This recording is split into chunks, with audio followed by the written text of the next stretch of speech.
રાજ્યપાલ આચાર્ય દેવવ્રતજીએ વિસનગરમાં યોગ, સ્વચ્છતા અને પ્રાકૃતિક ખેતીના સંવાદ સાથે લોકસંપર્ક સાધ્યો. તો શું છે સમગ્ર અહેવાલ? ચલો જોઈએ.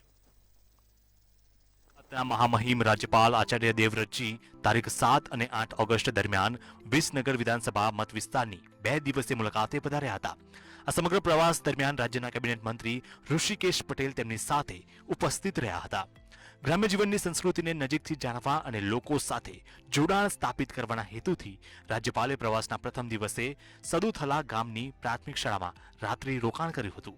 મુલાકાત દરમિયાન પર્યાવરણ સંરક્ષણ અને સ્વચ્છતા પ્રત્યે જનજાગૃતિ લાવવા માટે વૃક્ષારોપણ કર્યું હતું તેમજ સ્વચ્છતા અભિયાનમાં સહભાગી થઈને પ્રેરણાદાયી સંદેશ આપ્યો હતો.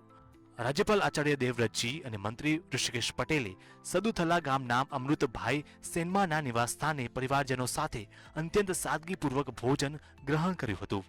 બંને ગામમાં યોજાયેલી ગ્રામસભામાં હાજરી આપી હતી અને સ્થાનિકો સાથે સીધો સંવાદ સાધી તેમની રજૂઆતો અને વિકાસ કાર્યો અંગે ચર્ચા કરી હતી. પ્રવાસના બીજા દિવસે સદુથલા પ્રાથમિક શાળાના બાળકો સાથે યોગ્ય અભ્યાસ કરી સ્વસ્થ જીવનશૈલીની પ્રેરણા આપી હતી. ત્યારબાદ તેમણે પ્રાકૃતિક ખેતી કરતા ખેડૂતોના ખેતરની મુલાકાત લઈ જમીન અને પર્યાવરણ સંરક્ષણ અંગે મહત્વપૂર્ણ ચર્ચા કરી હતી.